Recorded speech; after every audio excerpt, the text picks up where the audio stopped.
Manusia prasejarah pada sekitar tahun 110 Masihi dikenal pasti mempunyai tamadun yang terbabit dalam pelbagai aktiviti, termasuk perdagangan dan pembuatan industri berteknologi tinggi. Penemuan artifak terbaru di kawasan Sungai Batu ini adalah susulan kerja-kerja penyelidikan yang mengenal pasti kawasan Lembah Bujang cukup kaya dengan khazanah sejarah. Sebelum ini, Lembah Bujang pernah dikaitkan dengan Kerajaan Kedah Tua, di mana Kerajaan Kedah Tua bermula dengan pembukaan penempatan di Lembah Bujang.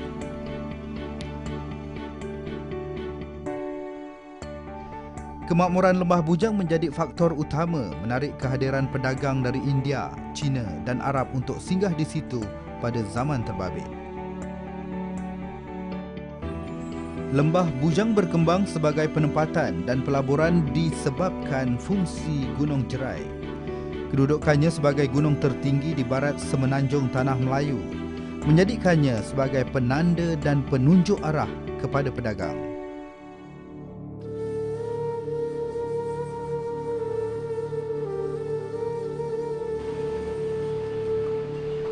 Penemuan pelbagai artifak oleh ahli arkeologis Pusat Penyelidikan Arkeologi Global Universiti Sains Malaysia USM di tapak bersejarah Sungai Batu Lembah Bujang Kedah membuktikan tamadun manusia wujud di kawasan itu sejak awal abad kedua lagi.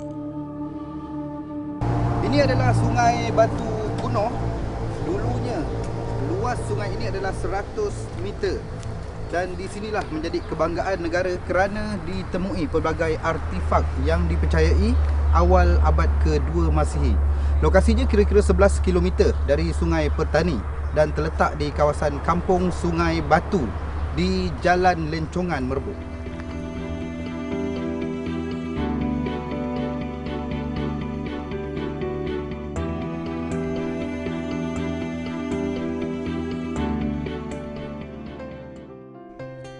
Kerja-kerja ekskavasi atau penggalian di kawasan ini dilaksanakan oleh sekumpulan ahli arkeologis dari Pusat Penyelidikan Arkeologi Global USM yang diketuai oleh pengarahnya Profesor Madya Mokhtar Saidin. Daripada 90 lokasi di kawasan seluas 3 km persegi ini, 3 daripadanya sudah dikenal pasti dan mempunyai bukti yang kukuh. Ia adalah sejarah dan tamadun terawal di Asia Tenggara yang berkemungkinan membabitkan masyarakat Melayu.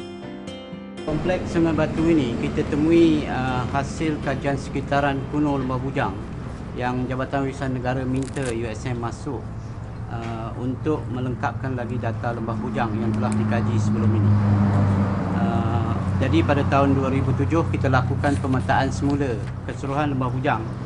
Dan daripada data sekitaran kuno yang ada menunjukkan potensi bahawa Sungai Batu kemungkinan kita boleh jumpa bukti yang lebih tua daripada tapak-tapak sebelum ini. Dan Alhamdulillah bila kita lakukan survey di Sungai Batu, memang betul kita jumpa di permukaan timbul bata-bata akibat daripada projek tanaman kelapa sawit yang menunjukkan ada bukti di bawahnya. Dan kajian seterusnya kita libatkan kajian saintifik geofizik di mana kita mengenal pasti apakah kemungkinan ada di bawah dan hasilnya menunjukkan sesuatu yang sangat baik, sangat berpotensi untuk kita jalankan kajian lanjutan. Dan saya hantar laporan ini ke Jabatan Warisan Negara bahawa Sungai Batu sangat berpotensi untuk kemungkinan kita boleh jumpa bukti lebih tua daripada kajian sebelumnya di Lembah Bujang.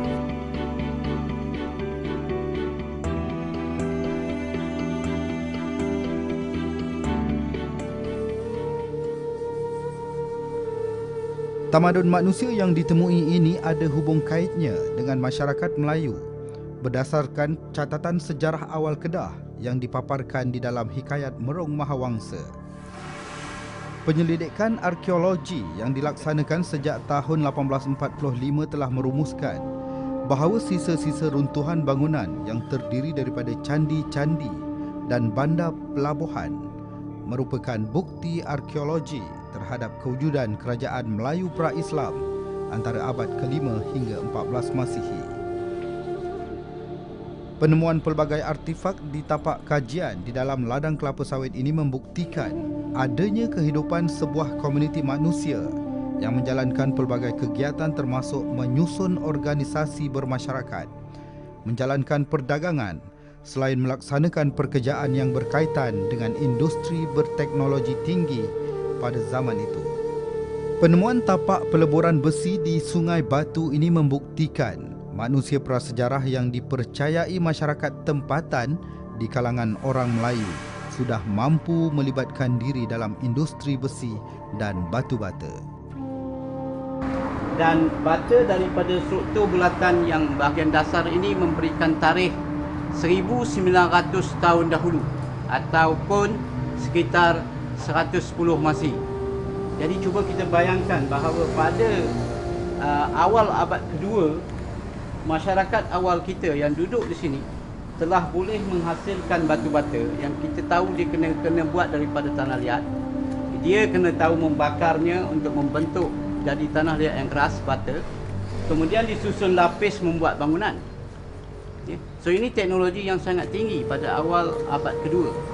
Dan antara bata ini kalau kita sekarang ialah simen.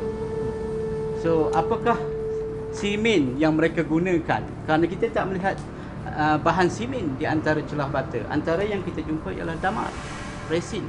Mereka menggunakan damar untuk melekatkan antara bata. Jadi kajian awal setahun ini telah mendedahkan struktur dan kita sedang mengkaji dengan lebih lengkap, dengan lebih detail secara saintifik bagaimanakah teknologi dan sebagainya.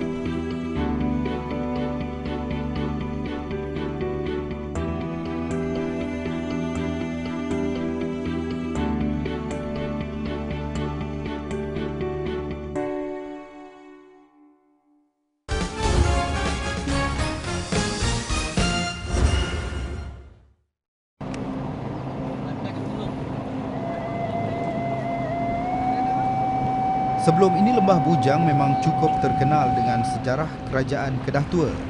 Namun buktinya hanyalah dengan penemuan candi-candi di sekitar kawasan itu. Pada bulan 5 tahun lepas 17 Mei. Okey, selain daripada penemuan kilang peleburan besi di kawasan Sungai Batu ini, turut ditemui adalah jeti yang dipercayai digunakan oleh masyarakat setempat. Buktinya di sini Sungai Batu kuno. Dari segi logiknya, sekiranya ada industri besi di sini, sudah pasti ada organisasi yang mengatur pembuatannya.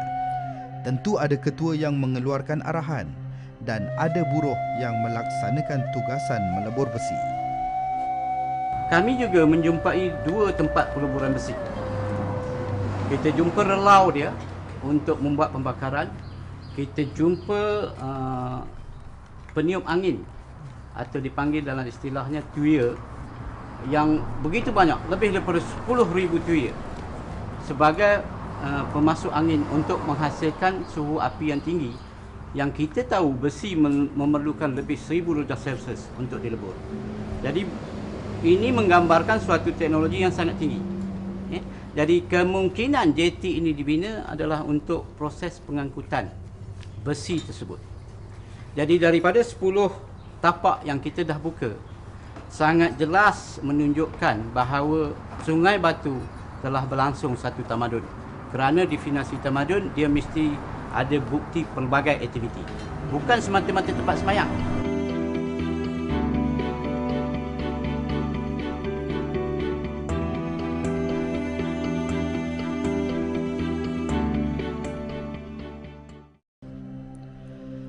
Semua artifak yang ditemui di tapak bersejarah Sungai Batu ini disimpan dan dianalisis dengan baik untuk memastikan ianya tidak rosak dan bakal memberi jawapan positif mengenai tamadun awal Asia Tenggara.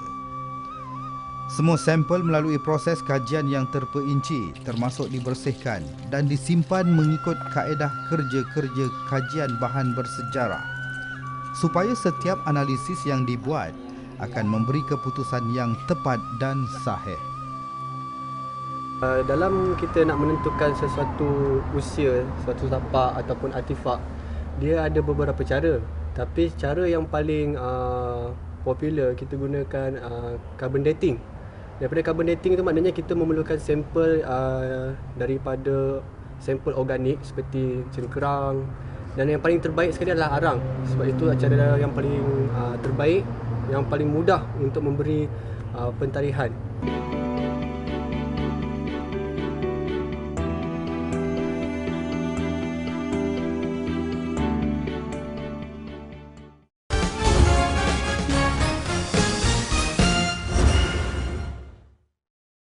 Bahan sejarah yang ditemui di kawasan Lembah Bujang ini bakal membuka lembaran baru dalam sejarah negara dan Asia Tenggara. Ia bukan saja bakal menjadi tumpuan dunia, malah turut memberi motivasi kepada masyarakat khazanah yang ada perlu dipelihara. Relau 3 Masihi, bukti ada tamadun manusia di Lembah Bujang. Tidak mustahil tamadun itu dibina oleh masyarakat Melayu yang diakui mempunyai kehebatan dalam bidang pertukangan tangan termasuk industri besi. Relau 3 Masihi, tamadun terawal di Asia Tenggara. Jolokan di sini segalanya bermula bakal menjadi milik Lembah Bujang. Rangka manusia, salah satu artifak yang perlu ditemukan di kawasan ini kerana dengan sampel rangka manusia, ia akan dapat menentukan usia sebenar tamadun di Lembah Bujang ini, sekaligus mengesahkan kelompok masyarakat yang ada tamadun di Lembah Bujang ini adalah masyarakat Melayu yang pernah mencipta pelbagai kegemilangan dalam pelbagai bidang pada abad kedua Masihi lalu.